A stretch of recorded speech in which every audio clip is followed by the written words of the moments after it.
Hello, everyone. Welcome. And we would like you to join us on our journey through the atheist mind.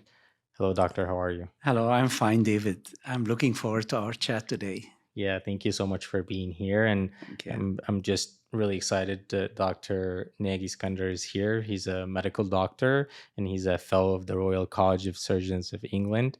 And you've practiced surgery for over 25 years. But you're also an author. You had a lot of different shows that you've been on. And we're really excited that you're here because I know how much you care about this subject and how much you really ready to talk about it. So I want to start right away. Yes. We've been trying the past episode. We've been just trying to define some of the words that we're going to use.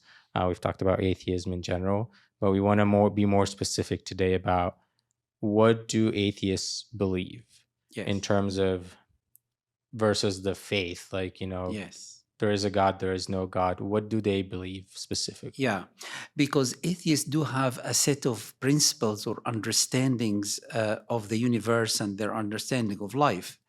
So, in order to be an atheist who doesn't believe in God, the creator, you have to believe that the matter is eternal. You have to believe that matter was there all the time because it created itself. And that is really not scientific at all. And this is a problem if you go to the materialistic or natural way of thinking. They just believe in matter is always there, but actually we understand that matter is decaying and there is a start and the beginning of matter as well. So in order to be a proper atheist in your set of beliefs, because you do have beliefs as an atheist, by the way, you don't believe in God, but you believe in other things. So the first thing I'd like to highlight is the belief that nothing produces everything. Because if you don't believe in God who is outside time, you have to operate within the material world. And from the material world, you have to understand that in the beginning, there was nothing, and nothing had expanded. Explosion, actually, the Big Bang is not an explosion, it's an expansion. So they believe that matter was there at the beginning and start to expand and form the galaxies and then form the sun and the earth, and then water started on the earth and life started from the water. So it is a materialistic way of understanding the world, but there is no evidence. And really, I'd like to enter into a proper dialogue with an atheist who can prove to me that from chemical reaction you can start life. Because in the past, David, they believed that if you leave a piece of meat to rot, there will be some worms coming out. They said, okay, there is a dead subject here, which is the meat, and life came out of that. So Louis Pasteur came in and studied this phenomena, and he found there are eggs of flies which flourished in the dead meat and produced these worms. So they came to a conclusion, something called biogenesis. Biogenesis is meaning life comes from life. It doesn't come from chemical reactions. And there is something called abiogenesis, that means it's impossible that life can come from just chemical reactions. So in order to be an atheist, you have to have this assumption, because we have life already. We all agree about that. Mm-hmm. And because we have life, we need to think of the origin of this life. It cannot come from material elements that form life, because carbon is not a living subject. Hydrogen, nitrogen, all these elements are elements. When they combine together, they form amino acids. Amino acids form proteins, and the cell has a function and has a life, and life comes from life. So that is the first belief of the atheist, who is really anti-science, unfortunately. So the main belief that sounds like that in a way matter is the beginning of life or is the source of life, because if it's like you said, it's always been here, and it's always going to be here. And you're pointing out a contradiction that how is it always going to be here if it's decaying? Yes. So we can see decay in our lives, we can see decay around us. So how is it going to continue if we can see it's decaying? Exactly. And also, how has it been always here? Unless it is that source of life somehow, the actual matter. Exactly. And you're also talking about the expansion in a way that, they're saying that we're expanding still right now. Yeah. And because of that expansion that we're measuring right now, then we're assuming that the world started with that bigger expansion. There was nothing. And then with the matter expansion, yes, a lot of things have been created. And do you know some of the physicists who doesn't have any link to the Christian faith believe if there is this singularity, because in the past they thought that the world is fixed. And then Hubble came in and put his telescope into the space, and he looked at the objects in the space and found them going away from each other by something called redshift. And because of that, he said, okay, if it is expanding like this, it must start it from a point. And they started to call this singularity. And in singularity, there is matter and energy, and there is no time or space. So they believe that this singularity expanded very quickly in the beginning to start the formation of galaxies. But I was just reading to some articles about this, and Stephen Hawking said, actually, if matter and energy are so concentrated like this, the laws of nature will not work. So the laws as we understand them of physics will not work in the singularity. So you start with something is not working. They said it needs a miracle, but they don't believe in miracles because there is no God. So there are major scientific problems with all these assumptions that try to explain life and universe without God. But in order to be a proper atheist, you have to believe that matter really existed forever, and life can come from no life. And these two big assumptions, which are not really scientific and not logical. So this is, you're talking about the beginning. This is the belief about the beginning. How did everything start? Exactly. And you're saying that they're basically still developing those beliefs, because if we talk about matter, then how is it decaying? If we talk about expansion, then how is not working with the laws, the specific physics right now? And what do you think is the reason we're still believing in the Big Bang, or we're still believing in that matter, the start? Because there is no other alternative now, but there might be another story later on. Okay. I'll tell you a little story, a personal story again. I was listening to a lecture from somebody from NASA explaining the Big Bang. So I highlighted some of the scientific problems in this. And one physicist said, what is the alternative? Do you want us to believe in creation? I said, yes.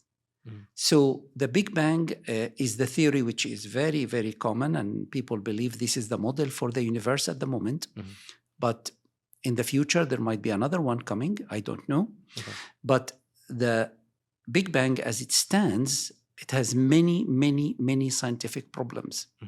Probably is not highlighted in the school when we are studying the Big Bang, but there is a major scientific problems and not lots of question marks.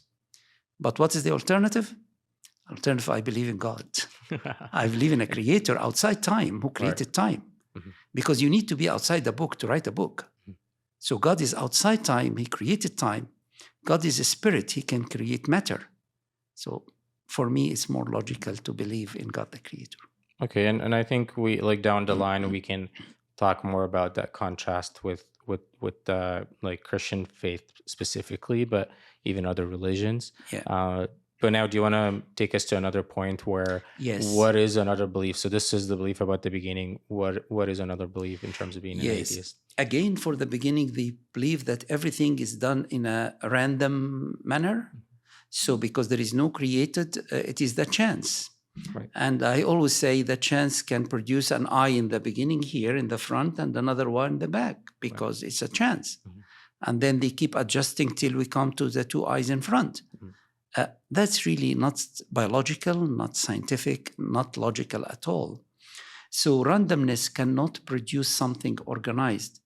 Can you imagine a computer engineer trying to write a software and he just presses on different letters and the software will be organized? I wish I could have been an engineer. It's really impossible. Really impossible.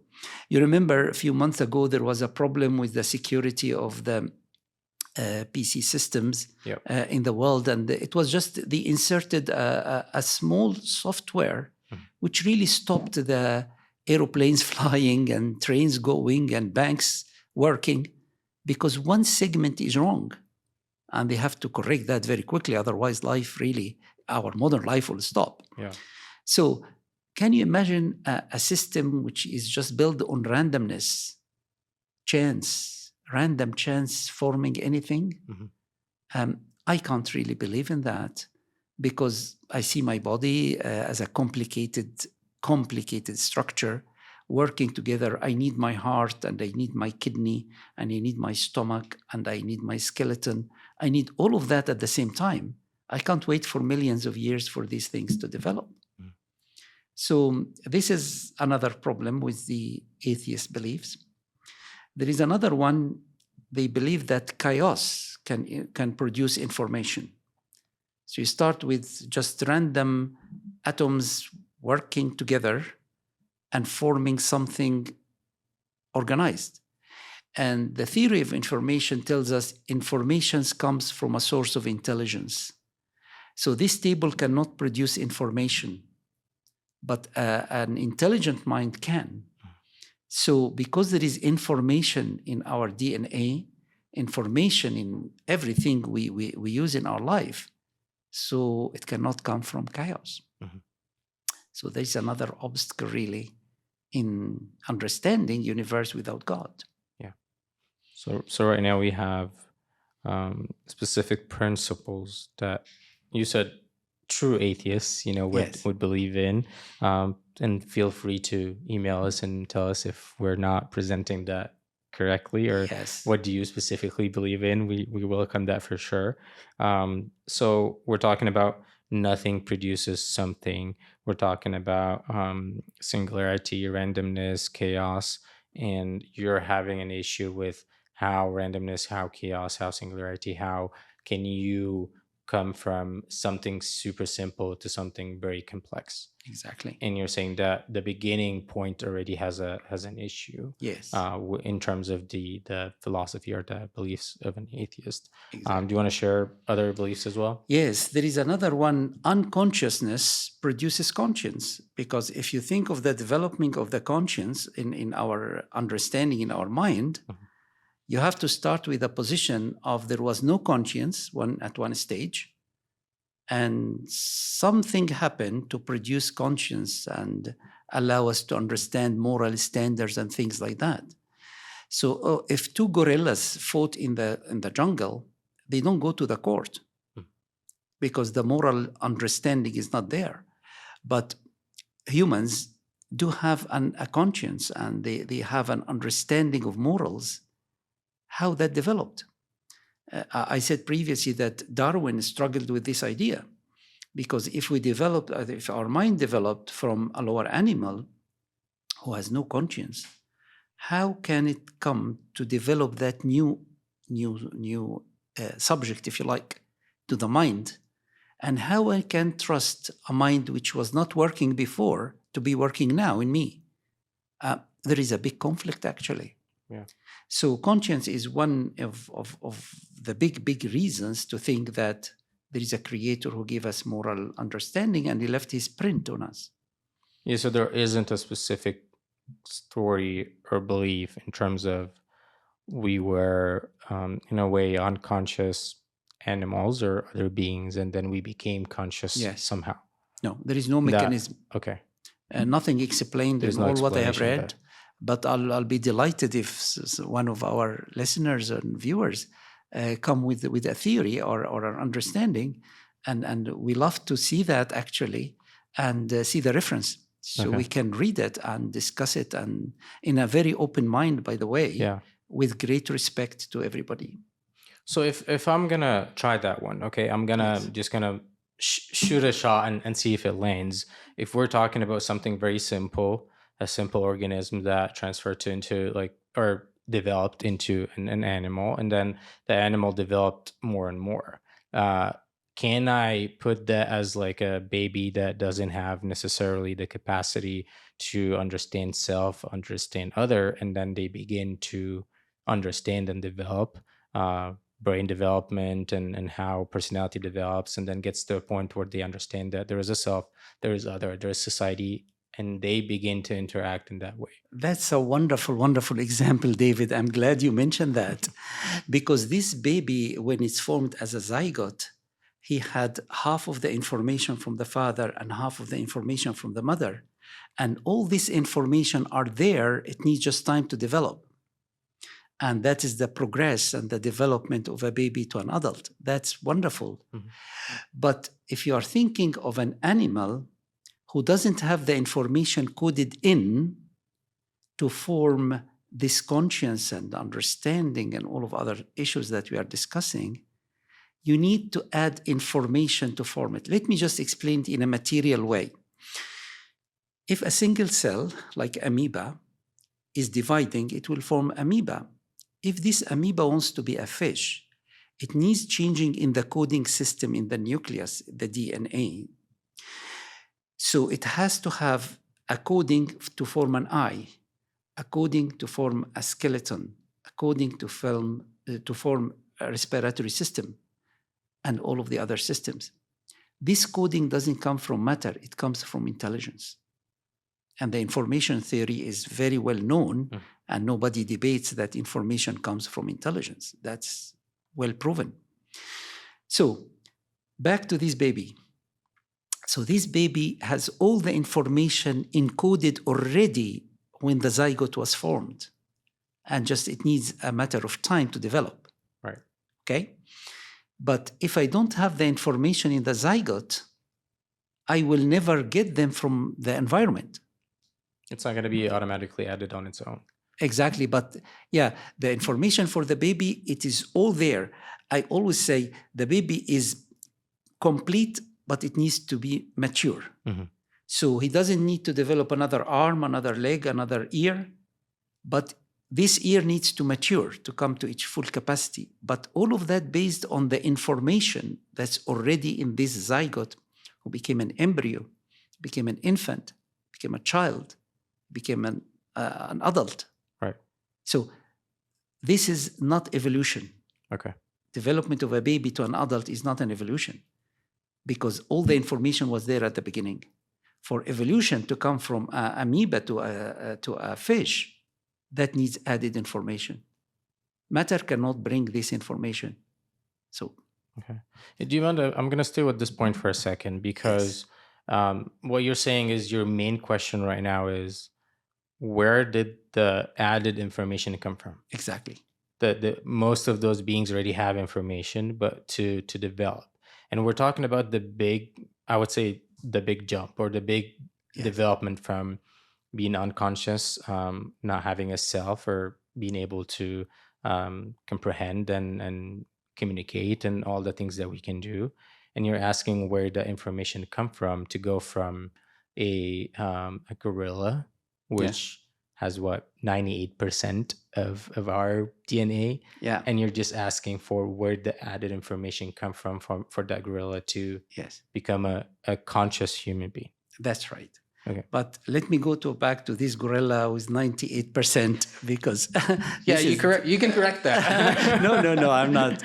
No. There is a lot of debate about this. It's about 84%, but that doesn't matter. Okay. What really matters, it is not just the information, it is how they are arranged and how they are expressed. And that is very, very important to understand. So it is like if you have 26 letters in the English language, you can form poems of this. You can form essays and stories and lots of other things. It doesn't mean that the story came from a poem. It doesn't mean that. It came from an intelligent mind who used these elements, the letters. Consider the letters are a package of information. Right. The way you arrange them will make a big, big difference. And in the future, we will have a slide with letters, and we'll divide them in different ways, and it will give opposite meanings. Okay. So the similarity is not just in the number, it is the expression of the genes. Yeah, and I think like the idea that we were all created by the same creator, the same like matter, the same spot doesn't necessarily answer your question about where the information come from, Yes. and like who put it there, or what happened for Yes. something that is unconscious, is unaware, to become conscious and aware. Exactly. And God, according to the Bible and our Christian understanding, created us living under the same circumstances. So Yeah. there must be a similarity. Right. Otherwise, everyone will be odd, Right. because we are sharing the same atmosphere, the same thing we breathe. So the respiratory system will be similar, the food we share. So do you know that the insulin, which is needed to burn the energy, the glucose and the carbohydrates, is very similar to the human one, is very similar to the pig one. Mhm. But it doesn't mean we are cousins. Right. We are not cousins with pigs. Right.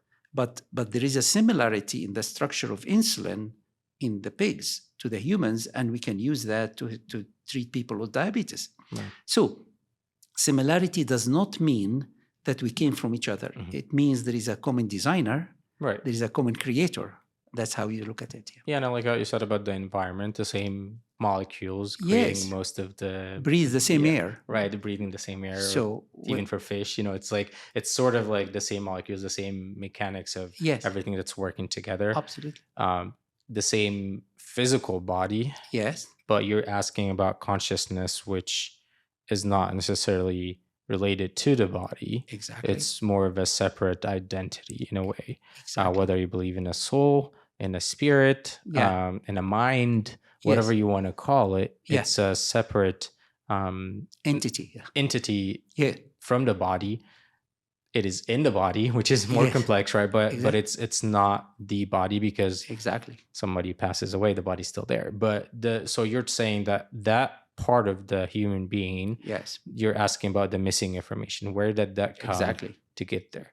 Absolutely. And we have a few minutes, so instead of kind of going into a different one, I'm just gonna go last shot with this one. Okay. Let's not say there is an assumption that we came from an uncivilized community and we've become civilized. We went from, like depending on like fire and stuff like that, to having, computers and everything. So we're developing or evolving in a way where we weren't that smart, but we're a lot smarter now. Do you agree with the assumption? And does that explain us going from being an unconscious being to a conscious being? I'm glad that you said it's an assumption, because it's just an assumption, really. Yeah, but I didn't want to say we all believe that. I know. A lot of us do. Exactly. But actually, if you look at the Bible, which I believe is a true book, in Genesis chapter 4, it explains about descendants of Cain. They build a city. So to build a city, you note of engineering and you note of mathematics and lots of geometry and other things. And then they were able to increase the herds and to know how to have a successful herd and things. And they had a musical industry, which was a big industry in our modern life, but it was there in the book of Genesis at the beginning. And the interesting thing, they work with alloys, and alloys are brass and iron. In order to separate them, then you need a high tech to do that. But in chapter 4 in Genesis, at the beginning of life as God explained it to us, we find that these old industries are there. Mm-hmm. So I don't believe at all that the initial man was primitive. I don't believe that. I believe that the original man was so intelligent. He might not have a computer, but he can do things that I cannot do. He can have a memory much better than us. He doesn't need a calculator to calculate things. These are just simple examples, but in the general, I don't think that Adam needed glasses like mine, because I believe that God created us perfect, and then when we disobeyed God, sin entered into the world, and the mutation and the decay started at that point. So I have a reverse understanding of primitive man developing. We believe in a perfect man decaying in a sense, with lots of technology. But let me just highlight one point. Adam was 46 chromosomes. and I am 46 chromosomes. What defines us as a species is the number of chromosomes that we carry in our cells. So there are 44 what we call autosomes and 2 called sex chromosomes. The female is XX and the male is XY. So all of us as humans have this. Of course, there are some anomalies. Before somebody says the people with Down syndrome has different number. Yes, they do, but that means 2 of chromosomes linked to each other, 22 and 15 linked. So we talk about the general health, but obviously the exceptions are there, and we're happy to discuss them in detail. Yeah. But that still proves the point that to be a human, you are talking about 46 chromosomes. So that for the conscience, it is something different, because this is God print in us. So, I mean, it's kind of hard to go from we're developing, we're growing, we're, having computers and Yes. codes and planes and I guess TikTok and stuff like that. That's, that's civilization and the freedom, to you saying that we actually might be decaying. The original man, or the first man, was not primitive and developed. They had maybe more brain capacity or more physical capacity than what we might have today. Yes. Which is, again, it's different than what we've been taught. Exactly. Because they lived longer.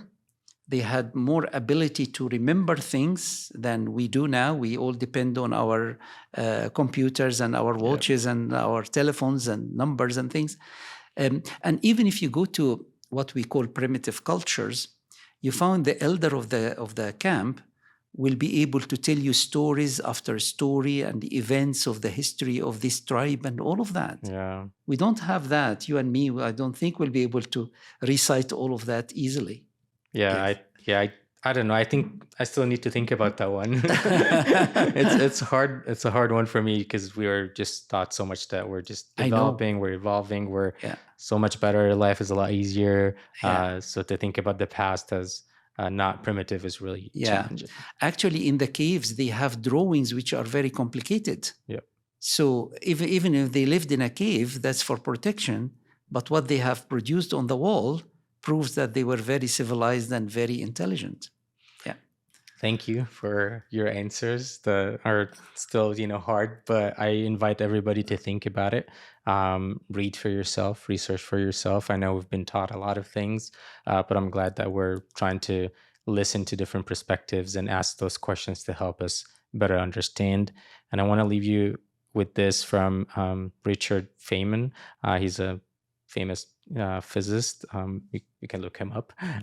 He says that a scientist is never certain. We absolutely must leave room for doubt, or there is no progress and there is no learning. And I'm just asking you to leave some room for doubt and to keep asking questions and keep trying to find answers. And we'll ask more questions and hopefully find answers next time. Thank you, Doctor. Thank you for watching. Thanks, David. Thanks.